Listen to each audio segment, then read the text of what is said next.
Welcome to the Enduring Minds podcast, part of the Everyday Athlete Podcast Network. I'm your host, Evan Birch, and I'll be joined shortly by my co host, Jason Bahamundi. Enduring Minds is where we explore the intersection of mental health and endurance sports, while breaking the silence surrounding men's mental health, alongside those societal expectations and norms that discourage men from seeking help. We're here to have real, open, honest, and vulnerable conversations, creating a supportive space to share the struggles, victories, and everything in between that shapes who we are.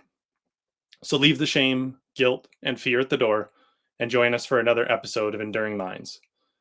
If you're new here, we are on our 8th episode.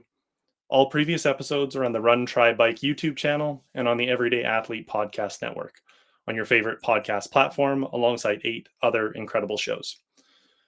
Please subscribe, rate, review, and leave a comment as that helps us grow the podcast and be able to tell more incredible stories. Now let me bring Jason onto the show. Jason, welcome. How is everything in your world? Good. Being able to talk to our guest in the back room has allowed me to remove the sweat from my forehead and palms a little bit. Yeah, well, soon people will see that we're all in solidarity of 3 bald men today. Some by choice, some not by choice, and that's okay. The beauty of our show, Enduring Minds, right, is open, vulnerable, honest, and going bald is something that a lot of men have difficulty with. And so having the three of us show up in solidarity like this is awesome. Yeah, that's great. So now let's get into it. We're excited to be joined by Desmond Douglas, Desmond Taylor Douglas, or we call him Des. I connected with Des over the last year virtually through a shared love for running and our own personal growth stories that had us on similar paths, leaning into similar ideas and philosophies that have allowed us to connect beyond just running. Des is a fierce community advocate, trail runner, cyclist, coach, and scientist. Des is the definition of not letting one thing define who you are. He brings authenticity and heart to every space he steps into, from labs and boardrooms to trails and start lines and local run clubs. As a proud member of the LGBTQ plus community, he also champions inclusivity and connection in all of those spaces. With a PhD in physiology and biophysics, Des made the leap from academia to industry, now using his deep experience in life sciences to guide others through career transitions as a strategist and mentor. But his coaching doesn't stop there. Des is also a movement and mindset coach, blending his background in human physiology with his love for endurance sports to support both the body and the mind. His journey spans ultramarathons, trail adventures, long distance cycling, and inclusive community building, often showing up not just as an athlete, but as a leader in local run crews and a voice for representation in sport. Whether it's mentoring scientists, creating sustainable movement plans, or training for his next 100K, Des is all about showing up with purpose and helping others do the same. He believes in leaving people and places better than how we found them. Des, welcome to Enduring Minds. Hey, Evan and Jason, it's great to be here. I hope I did you justice on that intro. Oh man, I feel like I'm gonna have to have you intro me like every time that I step into a room. I felt like a little prize fighter. Thank you. I'm gonna have to turn to Evan to write my bios from now on. Who needs ChatGPT? I mean, when you have Evan. That's true. That's awesome. So, we have a set of questions that Jason and I usually come up with. We write them down. We probably go through 2 of them, and then we just let the conversation flow. And sometimes we'll go back to them, but we usually just kind of like to open it up with an initial question. And so you've worn a lot of hats: scientist, coach, athlete, mentor. Where did your journey really begin, and what pulled you into movement and endurance sports in the first place? That's a really good question. I'm gonna have to say this. So my parents told me that I actually ran before I walked. Little context there. So my mom and them had me when they were in high school. And with that, I was there. My mom was a runner in both high school and college. And my dad was a football player, and then he was in the military. So I wasn't really walking, and they used to have to do their workouts on the track. And one day I just kind of started running, and then I just like to joke and say that I never stopped running at that point. So running was actually my first form of movement. And then I think from there, just because I'm a military brat and I've moved around, had multiple elementary schools, multiple middle schools, multiple high schools, I found that the way to actually connect with people was through sports. So that was basketball, marching band, cross country, indoor track, outdoor track. So all these things kind of led to me just always being on the move and moving. One of the things that is in that sort of intro that made me inquisitive was the mentor side of it all. So, right, you get into endurance sports, and presumably, like everybody else, you don't know what you're doing and you figure it out, and somebody else has helped you along the way. At what point does it turn for you where you're like, people have helped me, now I want to help people? And then does that go off the running course, shall we say? Yeah, that's a multi-layered question. So I'm gonna phrase it a couple of different ways. So when I was running initially, I feel like I didn't really know what I was doing.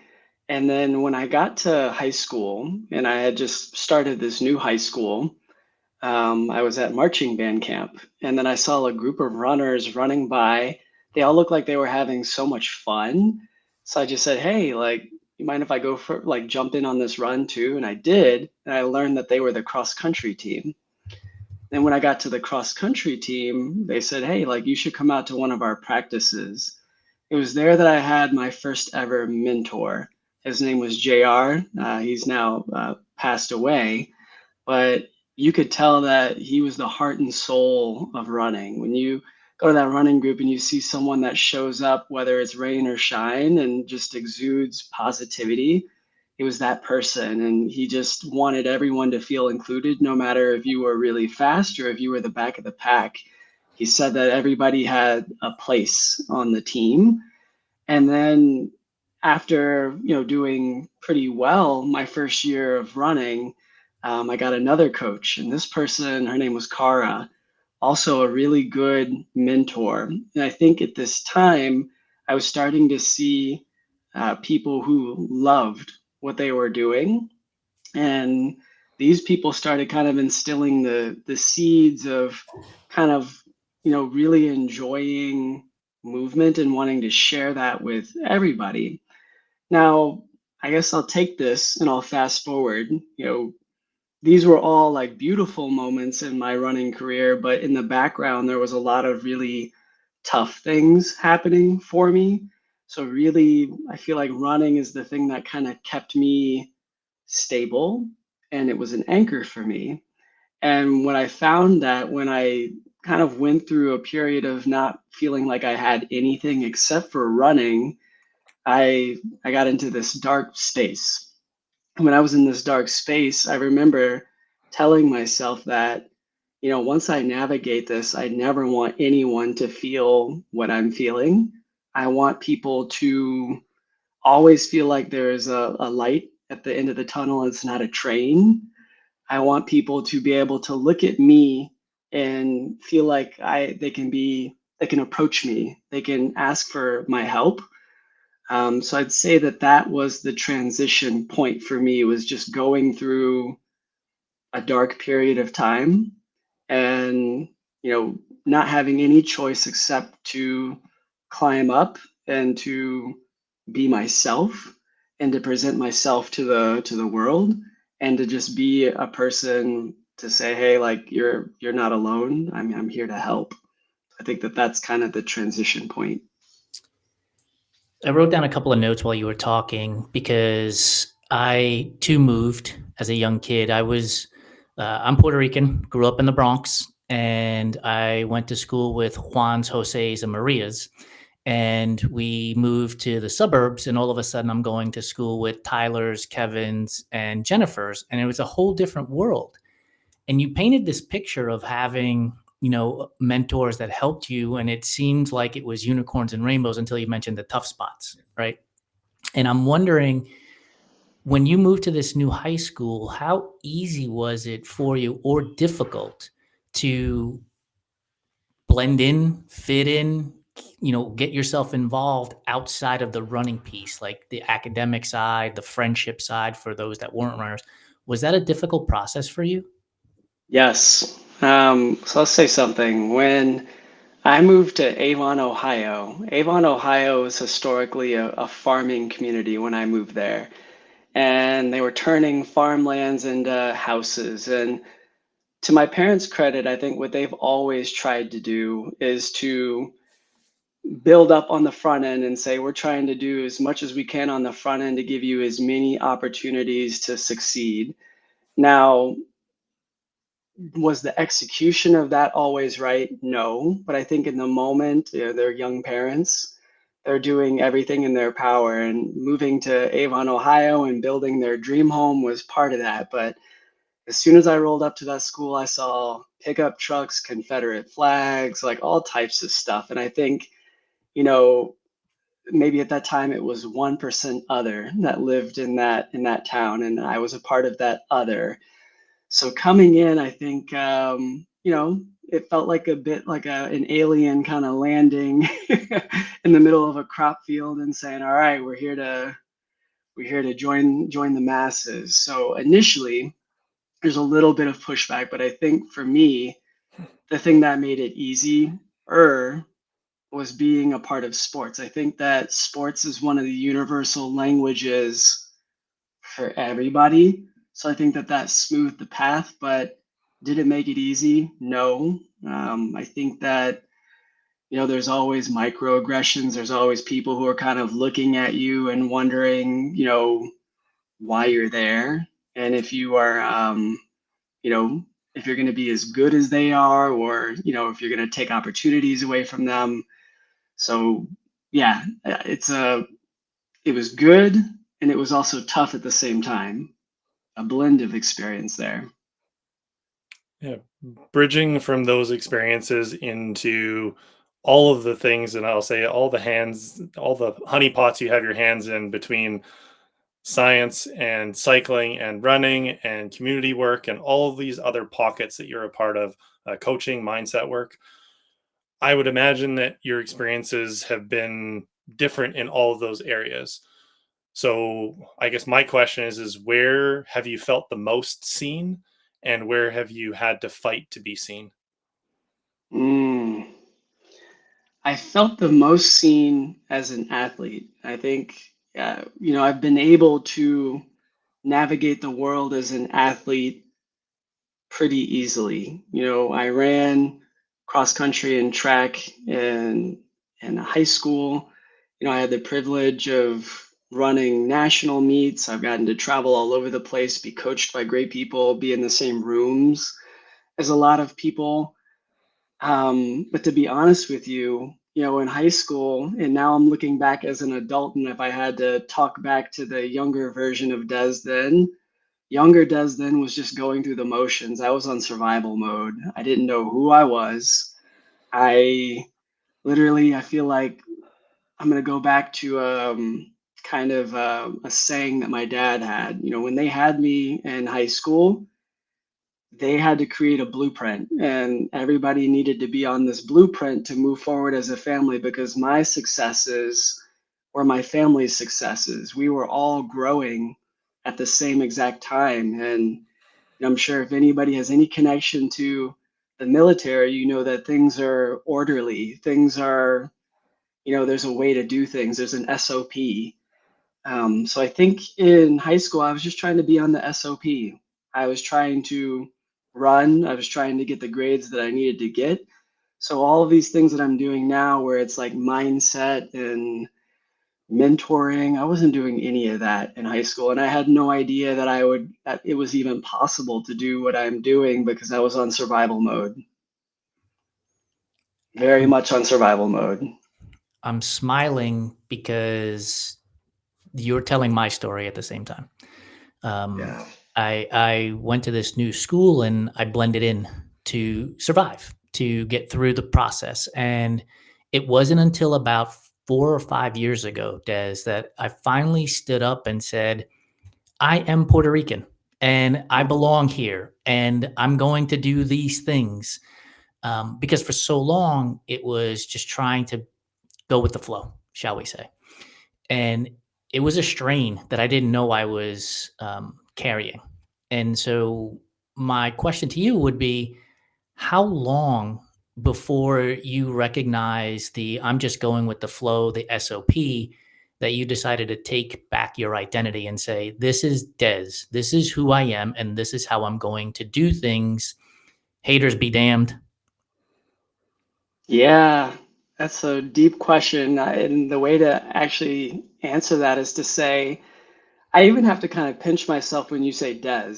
You know, everyone in high school knows me as Desmond. And actually, when you said Evan, Desmond Douglas, everyone knows me as Desmond Douglas Mm. up until college. And to be honest, there was so many things going on with me in high school. You know, me questioning my identity, saying, am I gay or am I straight? I'm sitting around, the most people of color I'm around is my family. So yes, I identify as a black man, but when you're around everyone and you're trying to blend in, you're trying not to draw too much attention to yourself. So you're trying to act like your peers. So you're in this world where if you go back and you're around all black people, you're not black enough.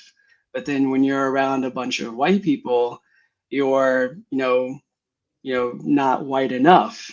All these different things. So you're in this world and it seems like you're kind of, yeah, going through the motions. And same thing, I'm around all my friends. I don't want to draw too much attention to myself because just the connotation of even being gay was not received well because my family was heavily involved in the church. I was involved in the church. I'm around a bunch of my friends playing sports. They are making gay jokes. So, I'm just kind of going with the flow and not allowing myself to be anything other than what's going to allow me to blend in. I dealt with the Hispanic jokes growing up as well. And the response when I would say to them is, you realize I'm Puerto Rican, right? They would say, yeah, but not you. Right. Like they were telling the jokes, but not you. And I was like, I'm them. Which Yep. brings me to this point.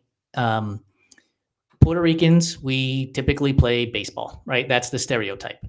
With black athletes, right? Track and field or football or basketball.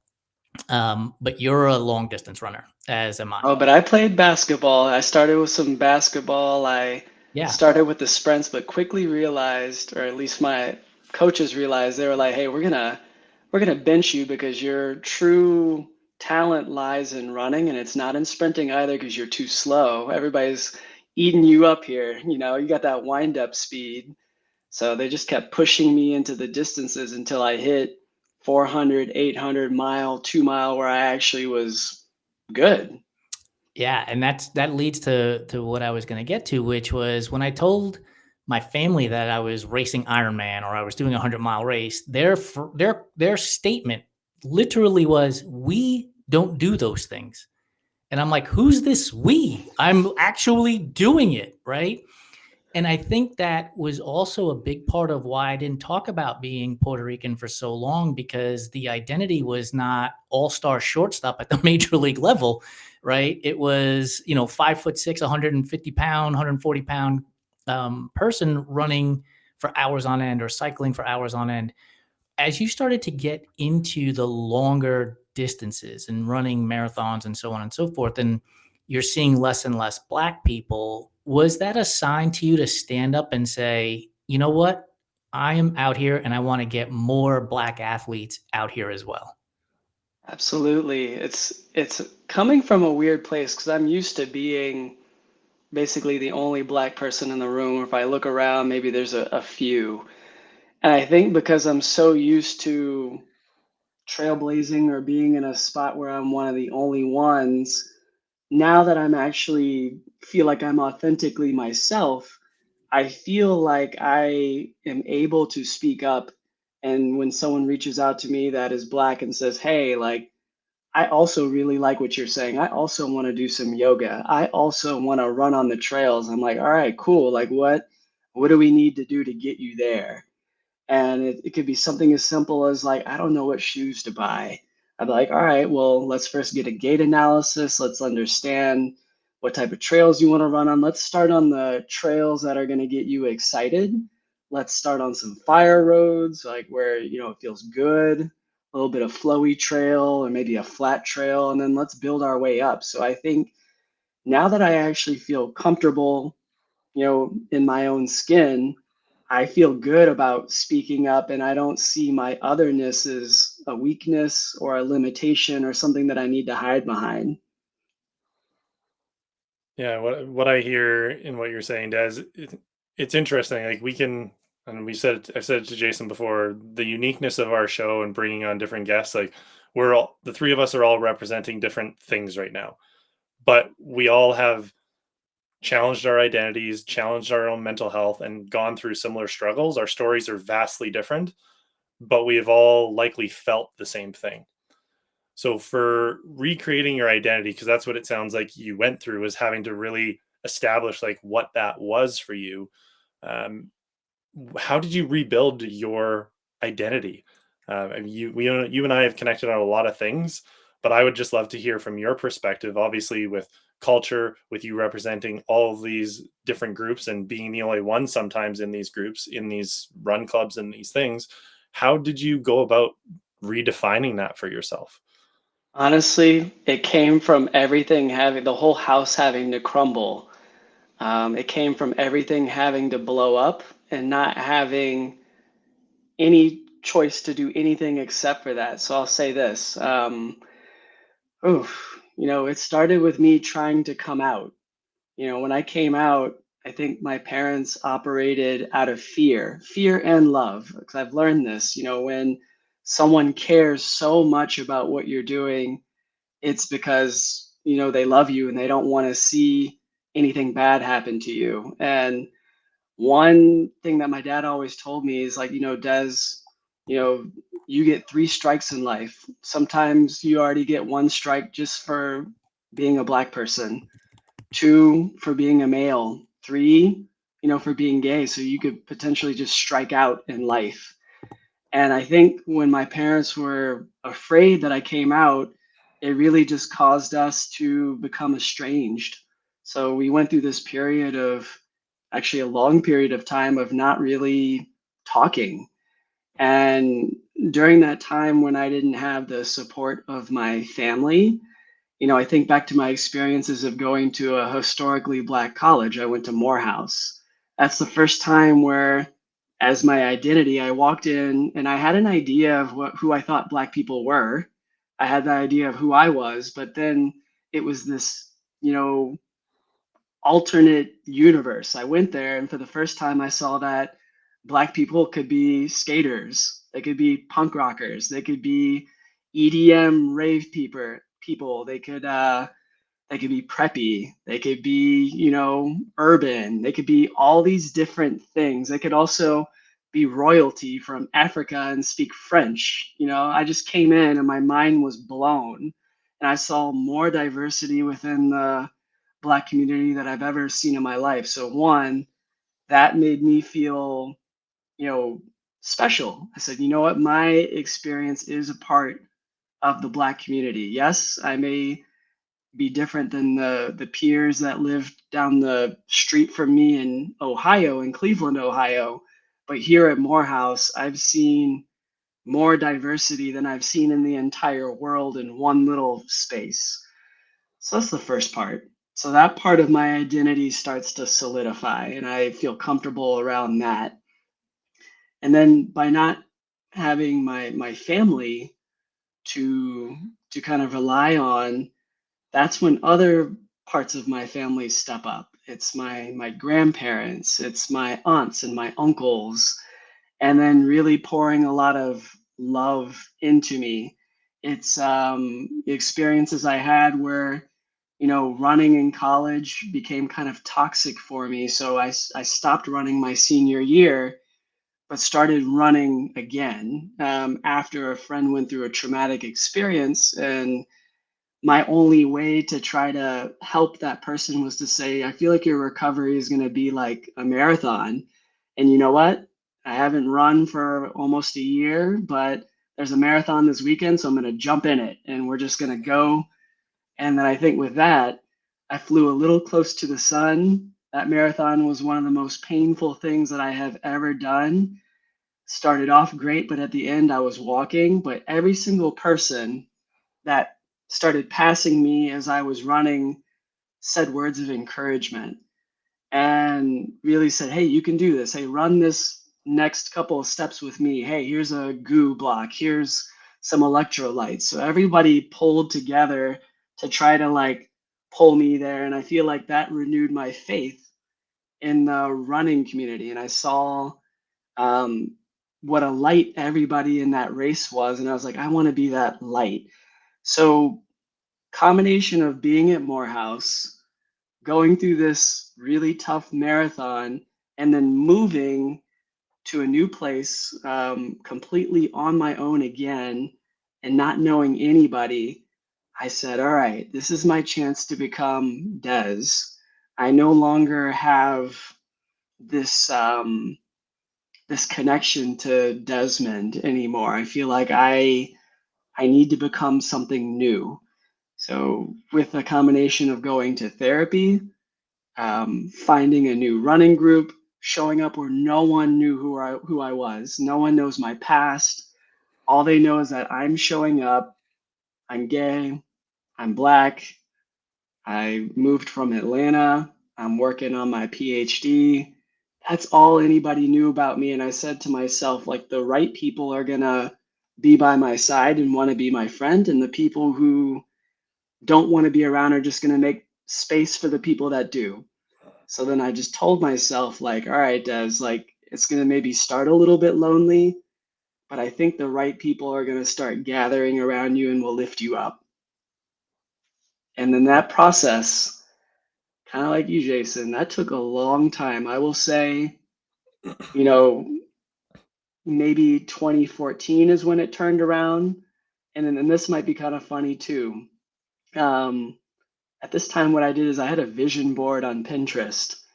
And what I was doing is I was pulling in all these affirmations and things that I needed to hear, things that would, build me up and things that would make me feel good about myself. So I pinned over 1,000 pins in 1 year, and it was all a vision board of like where I saw myself going and who I wanted to be. Man, and there's so many parts that I told Jason I wanted to respond to it because I think I mirrored your experience of having the house of cards having to fall or everything to crumble before I had to come to grips with my own self of my job was my identity and the work that I did was my identity for 20 years. And where do you start when everything is gone and taken away from you in that moment? And the resounding thing that I heard in all of the aspects that you were talking about is, I don't know if you've heard of this term, value hunting. You were searching Mm. for like all of these values and all of these things and all of these places that you were experiencing. You were seeing what you could be and what you wanted to be, and you're rebuilding your identity based on like who you want to be as a person, not what you do. Like, who are you as an individual? Like, are you generous? Are you kind? You want to help people? Like, who are you as a person? If you can make all your decisions and lean into everything based on your values, life becomes a lot clearer as to, like you said, the people that are going to stay, the people that are going to go, the people that want to be a part of that with you. So that's all I wanted to say on that. But I'm going to let Jason take the next question here. I've got like 7 written down based on that last conversation piece. It could have been a TED talk. but the one thing that struck me, and I circled it really fast, was you said therapy and going to therapy as if it was just another conversation. Like, I'm going to go order a latte. Like, you just said it. And the stereotype is, right, men don't go to therapy. And so my wonder is, how hard was it for you to say, I'm going to therapy initially? And as each time you attended a session, did it get easier to say, I'm going to therapy, and be able to share that not just internally, right? Because you have to accept that you're going to therapy and break that norm initially, but then be able to tell somebody else, hey, I'm going to therapy and it's helped me, and maybe you should go too. Yeah, you hit the nail on the head there. I'll be honest, I was ashamed at first. I grew up in this household where what happens in the house stays in the house. And, come from a military family, so the way in which you show that you are strong is to just soldier on, is to just push through and to just push all those feelings down and to just do what you're supposed to do. But to be honest with you, none of that resonated with me. I said, if I, one, can't love myself, two, if I can't feel strong and stable within and feel confident in who I am, how am I going to be strong or love or connect with anyone? So for some reason, I said, you know what? I need an outside perspective. I don't know how to objectively look at all of this. So I need someone who went to school for this to give me the tools or to help me look at the tools in my tool belt, put everything on the table with no judgment and help me organize it. And the first time I went, I feel like I just dumped a ton of stuff on the table and I said, I don't know what to do with all this, but I'm just gonna unload everything on you. And then that person was awesome in that they took everything I put onto that table and they acknowledged the fact that they said, you are a very resilient and brave person for going through everything that you have gone through and for choosing yourself and actually wanting to put in the work, because there's nothing weak about wanting to put in the work and wanting to show up in this world as the strongest version of yourself so that you can take care of yourself, your family, your loved one, your friends. Because if you're pouring from an empty cup, everybody's going to be dehydrated and parched, and it's not going to work. So yeah, it sucked at first, because I was scared and I had a lot of shame around the or feeling like I was weak or something, but for going to therapy. But the moment that I went there, I realized that that was not the case, and being vulnerable and doing that type of work is one of the strongest and most resilient things that you could ever do for yourself. Having been to therapy myself, it is one of the most freeing things that you can possibly do for yourself, because then it does allow you to show up stronger for everybody else because you're no longer carrying this burden, right? This invisible burden that you've been carrying around so that you're unable to help others. But now that you've shed that weight and you've started to grow as a person, you're able to then turn around and tell somebody. And here's the thing that I want to emphasize the most. When you are able to shed your own weight and you tell somebody, "Let me know how I can help you," you actually mean it, right? There are people that will sign off on emails and hang up on a phone call and say, "Let me know how I can help you," and absolutely not mean it. It's just something to say that makes them feel good, right? But then when you actually ask them for help, they're like, "I can't do it. I can't make it. Sorry, that's out of this, that, that, and the other thing." But the person who has been able to release that burden, when they say, "How can I help you?" they actually mean it because they know help helps. 100%. It's one of the best investments that I have ever made in myself. That therapy started back in 2010, and it literally laid the groundwork for me becoming the person that I am now. And now when I go back to therapy, I feel like it's a spot check. Anytime that I'm like going, it helps me organize my thoughts. And even if I'm coming up with new goals, like one of the biggest things now is being able to set correct boundaries. I learned as an adult, you have all this incoming stimuli, and the more people you connect with, or if you build a family, you have porous boundaries. You are constantly available, but then you realize like you can't continue to give of yourself and not put something back into yourself. So I feel like therapy is one of those ways to just kind of keep you, afloat and keep your foundation strong. Yeah, therapy is a funny thing. I consider myself a professional therapy goer, having been diagnosed with PTSD, depression, and anxiety from my career, and I'm sure other things as well too. But I'm curious from your perspective as an athlete, because this is the way that I went into it. And I've said this a few times before. I was trying to win at therapy. I am a very competitive person, and I thought just showing up and talking and showing up was like me winning. Like I'm doing this thing. But there's a difference between showing up and doing the work and letting go and surrendering and all of these pieces that come with it. And I also think that therapy doesn't only have to be for when you feel like you're broken. If everybody took this as like maintenance, and you went, like you said, now you're in this maintenance phase, you're in this spot check phase.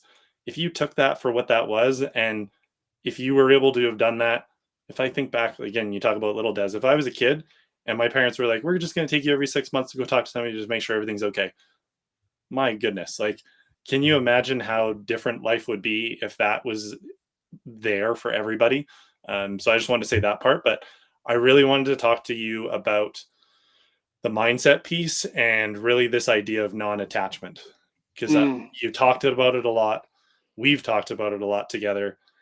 And I would just love for you to share your philosophy on what non-attachment is and how it's allowed you to grow into the person that you are, because I think there's a huge growth piece to it, of being able to be detached from the outcomes and be detached from those things, but not detached and not like caring about them, but detached understanding that it's like I'm okay with either outcome and I have the tools to deal with either. So I'd love yeah. to just hear your philosophy on it. I'm going to say this. This evolves. So when you blow everything up, it doesn't mean that the pieces aren't still around or like floating around with inside of you. So sometimes out of comfort and our egos and things like that, we, to try to make sense of things, we try to control different elements of things to try to make ourselves feel better, or it's like the path of least resistance. So for me, I had this attachment to how I should show up in this world. I have this attachment to, you know, what I should be doing by the age of 37. I have this attachment to, at work, like what stage should I be at work? How much money should you make? How fast should I be running this race? What should I be eating? So this word should is a dangerous word. We all think we should be doing all these different things, and the word should is a form of attachment. So one of the things I learned through therapy is that you don't have to do anything. You could want to do something, but you don't should, you don't have to should anything. So attachment to me is a form of control. So feeling like you need to control a different outcome or a certain outcome. So when you attach yourself to something, you are saying this has to happen this way. I'm going to get anxiety, depression, or et cetera, if this outcome does not happen. So you're really fixated and ruminating on a certain outcome. Now, when you don't attach yourself to something, what you're doing is you're observing how things are unfolding. You have a goal, you're saying, I want this thing to happen, and you're putting the wheels in motion because you're getting yourself ready, but you're allowing yourself to go with the flow on how things unfold. You're allowing yourself to recalibrate. You're allowing yourself, like if a door shuts or doesn't open for a certain reason, instead of looking at it as an obstacle, you're actually looking at it as an opportunity. You're saying, all right, this door didn't open right now, even though I put in all the work, even though everything says that this should happen. I'm not attached or fixated to the fact that I want this to be the outcome. I'm taking this as a learning experience. I'm going with the flow, and I'm going to recalibrate and see what I need to do next to try to continue to get closer to this goal. That's kind of my philosophy on attachment. It's control versus going with the flow and being calculated and recalibrating. I want to challenge you a little bit here, though. So, Okay. in today's world, we're all walking around with a phone. You can go on to Instagram, Facebook, TikTok, whatever it is. And there is somebody there telling you, or everybody there telling you, you should be doing this, right? Here's what I've just done. And maybe they don't say this is what you should be doing, but you see that and the comparison game automatically comes in, right? And so you feel like I should be doing that. So how do you manage to disconnect this concept of should from the constant barrage of comparison opportunities? Yeah, we live in a world where there's a lot of noise now. There's a lot of everyone has access to a phone. Everybody can share their opinion. So what I do is if I see something, because I'm on my phone too. If I see something and I'm intrigued by it, I'm looking at it, what I might do is I might write down, I want to do this. So an example, maybe I saw someone just go to Mexico City, running, eating all these amazing tacos, instead of being like, oh, like, man, I should be in Mexico City right now. Like, what am I doing? I'm just sitting here working. Like, man, things are bad. First thing I do is I write, I want to go to Mexico City. And then I look at this and then I might see, I think the thing that you, in the comparison trap, the way to get out of that is to say, all right, I'm right here. This person might be over here. We don't see everything that it took for that person to run that race, to get to Mexico City, to make that meal. We don't know any of the context that it took for somebody to get there. So it's unfair to your journey to say, I should be doing this, because maybe you're 3 steps back, or maybe you're ahead and you could actually do it right now. So I think the first thing is to say, I want to do this. So now it's a goal. But then you have to take a look at your journey and see where you are on your journey. So instead of getting caught up in a comparison loop, what I do is I just tell myself, yeah, I want to do this. And then I ask myself, do I have the resources right now to do it?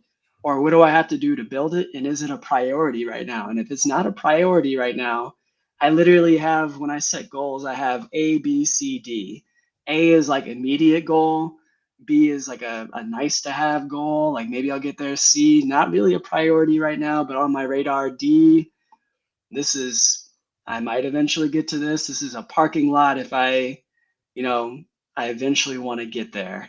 So I just kind of prioritize, tell myself I want to do something, and then I honor where I'm at in my journey and I keep it moving. I wrote down perspective, but there's another word that comes to mind as well, which is patience.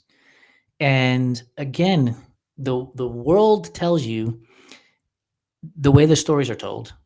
If you open up a business today, you should be making $1 million, and here are the 7 steps to get to that spot, right? That's not patience. That's a lot of bullshit, in all honesty, to convince you that if you're not following these 7 steps, you're not going to make $1 million. When you write down your goals, are you writing down those goals with perspective and patience? And does that help you stay on track far better than not doing that? Absolutely. Yeah, when you, I think that everybody's in this rat race right now. And everyone wants to make money. Everyone wants to be on top. Everyone wants to get the attention. We're kind of in this era of the subscription era where there's constantly things to automate things, to make something better, to hack something. And all of them are just trying to live their life and make money. So in order to do that, they have to get our attention. You have to create apps that engage us. You have to do things that are clickbait. You have to do things that get your attention. So people use this really strong language, but what they fail to do is say, okay, like maybe these were the 7 steps that ultimately helped me get there, but here's all my failures and my learnings along the way. And it actually took me 5 years to do that. But then once I failed for 5 years and did these 7 things in 1 year, then it kind of helped me do that, but with the foundation of 5 years of failure. So people are selling you the piece that is like the clickbait, but really what's underneath that is a whole root system. So they probably were patient too, but they're not patient in the fact that now they're ready to cash in on those 5 years of failure. So they need to sell it to us in a way that's going to get our attention. It's not going to get our attention if you tell me, yeah, you need to fail for 5 years. And then after maybe that, you might learn a few things, trial and error, and then it'll work. Everybody wants things to work quickly. We have a short life.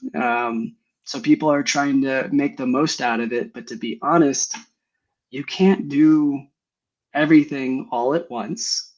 You have to prioritize, and some things take time. And really, it's about honoring the journey that you're on. And the thing that is the secret sauce is that journey and the lessons that you took along the way, because then they're going to be transferable to all these other different things you want to do in the future. So if you're rushing it, you're basically, screwing yourself. You're taking the secret sauce out. Where's the fun in that? The phrase that popped into my mind that entire time that you were talking was they want the summit without the climb.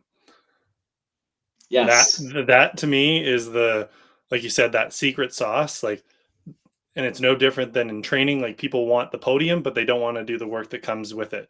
They want these things, but they don't see all those underlying layers. Those, like, I call them, like, you have your summit goals, and then you have like your base camp goals. And your base camp goals are the things that lead to that summit.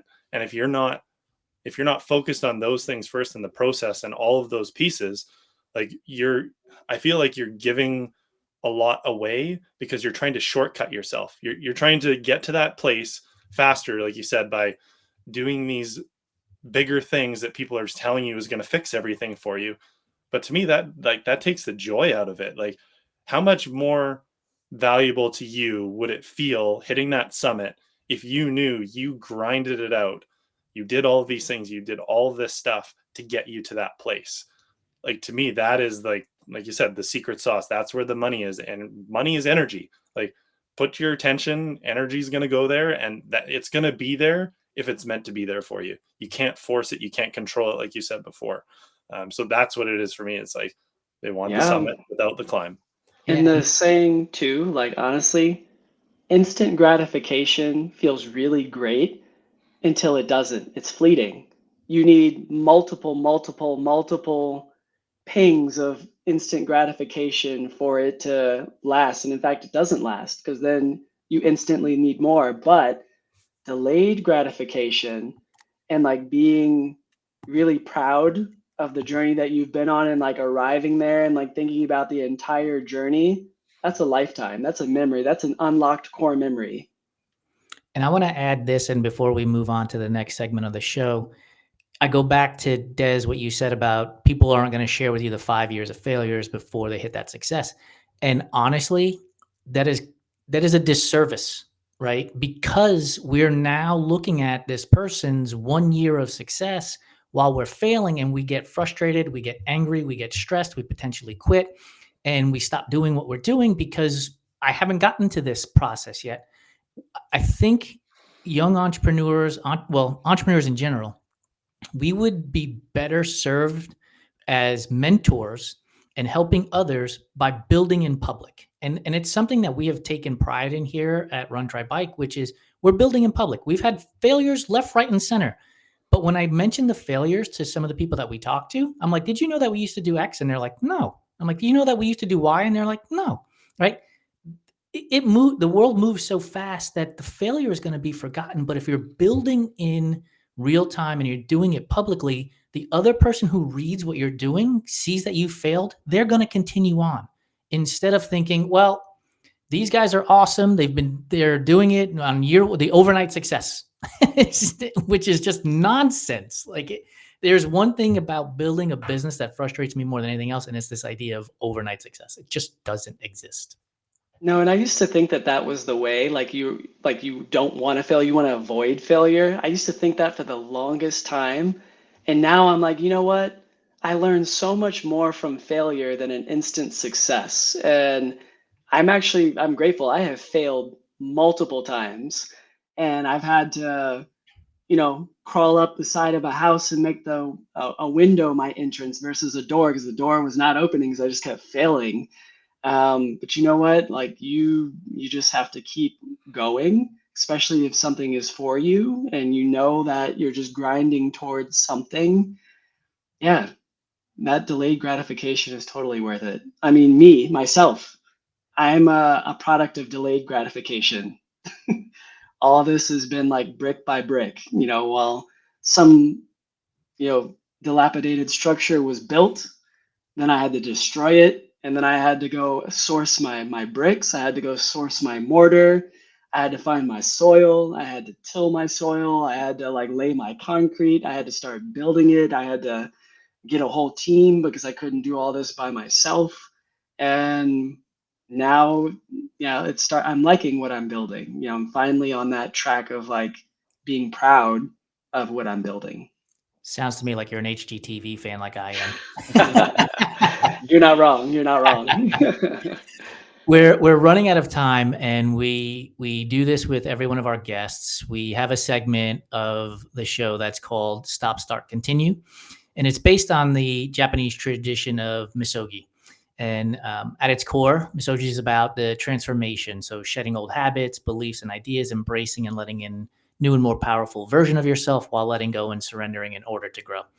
So we're going to be asking you these 3 questions, and we're going to follow up with you. So the first one is stop. If you had to choose one mental or emotional habit you want to leave behind this year, what would it be and why? Self-sabotage. I think the reason I say self-sabotage is I think that I have had moments of success, but sometimes when you're really doing something that feels unknown, it's easy to kind of revert back to a former version of yourself and say, I don't know if I deserve this, or this version of myself doesn't deserve this. So I think sometimes an inner saboteur or that inner voice will tell you, yeah, you're not ready for this, or you're not good enough, you're not strong enough, or like you have more to do. So leaving that inner saboteur or self-sabotage behind is definitely something that I'm continuing to just wanting to stop. Start. If you were to commit to a radical mental shift this year that would force you to grow in new ways, what would it be and why? Doing more things that scare me and pushing me out of my comfort zone. One of those was doing the speed project.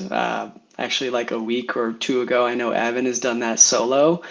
I'm not quite there yet. I did it on a relay. That was a lot of fun, but scary. You're running through elements of the desert at 2:30 in the morning. You're not sleeping as much as you normally would, or eating as much as you normally would. So more things that scare me, push me out of my comfort zone. And the last one is continue. If you had to symbolically cleanse or renew one aspect of your mental health in the next year, what would it be and why? Leaning into more authenticity, just continuing to amplify my voice, continuing to help other people that feel stuck or don't feel seen or heard, grabbing them and helping them feel seen and heard. Yeah, that's beautiful. Yeah, that voice inside your head, I like to call that my little liar. That's what I literally have, like an image of what that thing looks like, and it has a name, and it's like that. Therapy just does wonders when you get these little tips and tricks. And it's like anytime that pops up now, it's like that's just my little liar. I say its name to myself, and it's like it sounds weird, but it's like so reaffirming that it's like that's not my voice. And yeah, Speed Project is definitely an exercise in putting yourself into uncomfortable situations, I can't say. So Des, we want to thank you for your vulnerability and willingness to share pieces of your story with us today. Do you have any final thoughts, words of wisdom, or perhaps a story you want to leave us with? Thank you so much, Evan and Jason, for having me on here. It's been a pleasure. I'm really grateful to have the opportunity to chat with both of you. I've loved listening to both of your stories when you initially first started this podcast. So I'd say, anytime someone is just thinking about their mental health in general, I say, know that you're not alone. I think that we're taught as men to kind of sit with these complex emotions alone and not to be a burden to anybody and to hold on to these things by ourselves and to just be strong. But honestly, the strongest thing that you can do is to get a support system, to seek help, and to do things that help you channel that energy into good. So I think that that's just the main thing. My story is a story of, going through the motions, blowing it up, and then being intentional about my motions. And I just hope that other people can feel strong or an invitation to do the same. Yeah, that's beautiful. So, where can people connect with you on everything you're doing, from your coaching to your mentorship to your run clubs that you're a part of? Where can they find you, and what are you doing that you want people Yeah. to know about?